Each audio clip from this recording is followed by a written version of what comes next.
इस दुनिया में एक दिन ऐसा बच्चा पैदा हुआ जो इतना ज्यादा चमचमा रहा था जितना मैं अपने माँ बाप का नाम भी रोशन नहीं कर पाया। और इस ऋतिक रोशन के पैदा होने के बाद दुनिया में जगह जगह पर अलग अलग तरह के पावर्स के साथ लोग पैदा होने लगे। धीरे धीरे ऐसा हो गया कि 80% पॉपुलेशन के पास पावर्स थी जिन्हें की यहाँ क्वर्क्स कहा जाता है। लेकिन अपना मेन कैरेक्टर जिसका नाम मिडोरिया है और नफरत से जिसे कुछ लोग डेकू बुलाते हैं, उसके पास कोई पावर्स नहीं थी। लेकिन इसके बावजूद भी वो हीरो बनना चाहता था। और एक दिन जब वो बिना पावर के अपने दोस्त को बचाने के लिए अपनी जान खतरे में डाल देता है, ये देखकर दुनिया का नंबर 1 हीरो इम्प्रेस हो जाता है और वो उसकी ट्रेनिंग शुरू कर देता है और साथ ही उसे अपनी लेजेंडरी पावर्स भी देता है। कहानी की शुरुआत में हम मिडोरिया को देखते हैं जो पावरलेस होने के बावजूद भी कुछ बुले से एक बच्चे को बचा रहा था। लेकिन बिना पावर्स के हीरो की एक्टिंग करता हुआ देखकर वो उसके ऊपर गुस्सा हो जाते हैं और उसकी बुरी तरह से पिटाई कर देते हैं। आगे हम कुछ साल बाद का सीन देखते हैं जहाँ इजुको मिडोरिया स्कूल जा रहा था, पर उसके रास्ते में एक विलन था जो कि चारों तरफ तोड़ फोड़ मचा रहा था। तभी वहाँ पर एक हीरो जिसका नाम डेथ आर्म्स है वो लोगों को बचाने आ जाता है। उसके साथ साथ वहाँ पर और भी हीरोज आते हैं जो वहाँ पर घेरा बना लेते हैं और एक हीरो उस विलन से लड़ने लगता है। लेकिन जब वो उसके ऊपर हमला करने वाला था, वहाँ पर एक और हीरो आ जाती है जो उसे लात मार के दूर भगा देते हैं। वहीं उस लड़की के आते ही सभी लड़के कैमरे निकाल के फोटोज खींचने लगते हैं और इस हीरो का नाम माउंट लेडी है। लोगों के पास पावर्स आने की वजह से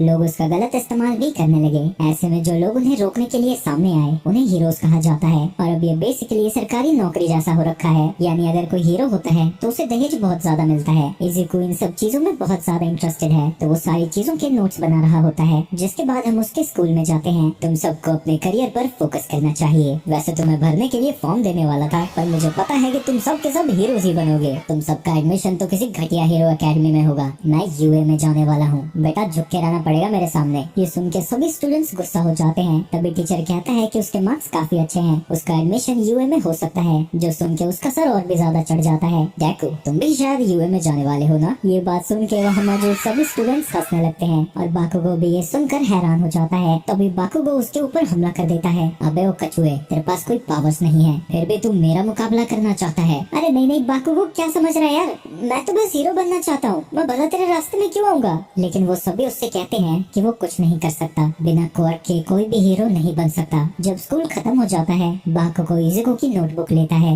जिसमें उसने सारे हीरोज के बारे में डिटेल्स लिखी थी। ये देखकर सभी लोग हंसने लगते हैं और बाकुगो उसकी सारी मेहनत को जला देता है। इस स्कूल से सिर्फ मैं ही हूँ जो यूए में एडमिशन लेने वाला है। मैं तुम्हें एक ही सलाह दूंगा, तुम्हें ऐसा करने की कोई जरूरत नहीं है, समझ रहे हो ना? और वो जाते जाते उससे कहता है कि अगर वो हीरो बनना चाहता है तो उसे मर जाना चाहिए और दुआ करनी चाहिए कि अगले जन्म में उसके पास कोई क्वर्क हो। ये सुन के इजुको और भी ज्यादा दुखी हो जाता है। इसके बाद वो बाहर आकर अपनी जली हुई नोटबुक उठाता है। इसके बाद हम इजुको के बचपन का सीन देखते हैं जो कि जापान के नंबर 1 हीरो ऑल माइट का बहुत बड़ा फैन है और उसने उसकी एक वीडियो 10,000 से भी ज्यादा बार देख रखी है। लेकिन इसमें जब भी वो ऑल माइट को स्माइल के साथ लोगों को बचाते हुए देखता है, उसका चेहरा खिल उठता है और वो सोचता है कि एक दिन वो ऑल माइट जैसा ही एक हीरो बनेगा। लेकिन जब वो डॉक्टर के पास जाते हैं, उसे पता लगता है कि उसके पास कोई क्वर्क नहीं है, जो सुन के उसे सदमा लगता है। रात को बहुत तेज बारिश हो रही थी और वो उसी वीडियो को देख रहा था। मॉम ऑल माइट स्माइल करते हुए सभी लोगों को बचाते हैं, चाहे कितनी भी मुश्किल हो वो हर वक्त स्माइल करते रहते हैं। क्या मैं भी उनके जैसा बन पाऊंगा? क्या मैं भी हीरो बन सकता हूँ? अपने बेटे की ऐसी हालत देखकर उसकी माँ रोते हुए उसे गले लगा लेती है। आपने भी ये नहीं कहा माँ कि मैं हीरो बन सकता हूँ, चाहे कुछ भी हो जाए मैं हीरो बनकर रहूंगा। वो एक टनल से गुजर ही रहा था, तभी एक मॉन्स्टर उसे पकड़ लेता है। वो किसी हीरो से बचकर भाग रहा है और उसके अंदर छुपना चाहता है ताकि यहाँ से बचकर जा सके। लेकिन इससे पहले कि वो उसे मार पाता,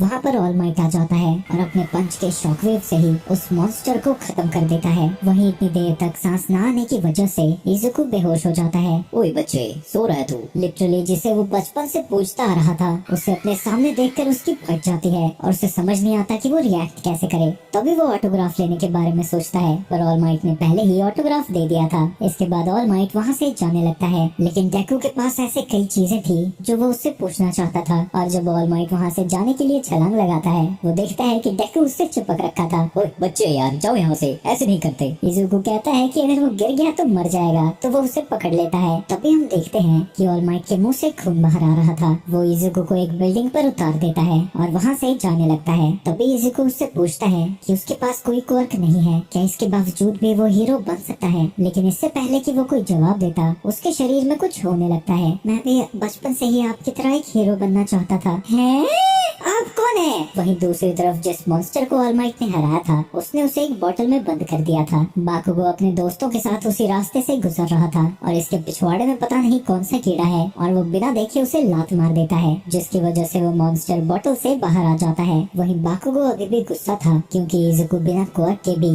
एक हीरो बनना चाहता है। तभी वो विलन वहाँ पर पहुँच जाता है। दूसरी तरफ ऑलमाइट को ऐसे देखकर इज़ुको को लगता है कि वो कोई बहरूपिया है। ऐसी बात नहीं है, मैं ही ऑलमाइट हूँ। मेरी बॉडी वैसी तब दिखती है जब मैं खुद को फ्लेक्स करता हूँ। ये सब सुन के इज़ुको सदमे में चला जाता है और ऑलमाइट उससे कहता है कि वो उसकी सच्चाई को किसी को ना बताए, जिसके बाद वो अपनी एक चोट दिखाता है जो 5 साल पहले एक विलन से लड़ते हुए उसे लगी थी। इसकी वजह से उसके कई सारे ऑर्गन्स डैमेज हो चुके हैं और इसी की वजह से वो एक दिन में सिर्फ 3 घंटे ही हीरो बन सकता है। हीरोज दूसरों को बचाने के लिए अपनी जान खतरे में डालते हैं, तो मैं ये नहीं कह सकता कि तुम बिना किसी क्वर्क के हीरो बन सकते हो, पर अगर तुम लोगों की मदद ही करना चाहते हो तो तुम एक ऑफिसर बन सकते हो। हमें सपने अपनी सच्चाई को देखकर देखने चाहिए। ऑलमाइट उस मॉन्स्टर को पुलिस स्टेशन में देने जा रहा था, पर वो देखता है कि वो बोतल उसके पास है ही नहीं। तभी दूर में उसे एक धमाका दिखता है और वो समझ जाता है कि क्या हो रहा है। वहीं उस धमाके को देखकर इज़ुको भी उसकी तरफ जाने लगता है, पर जैसे ही उसे ऑलमाइट की बात याद आती है वो खुद को रोक देता है। दूसरी तरफ ऑलमाइट एक्सप्लोजन की जगह पर पहुंच जाता है जहां उस विलन ने पार्ट 2 के लिए सब्सक्राइब कीजिए।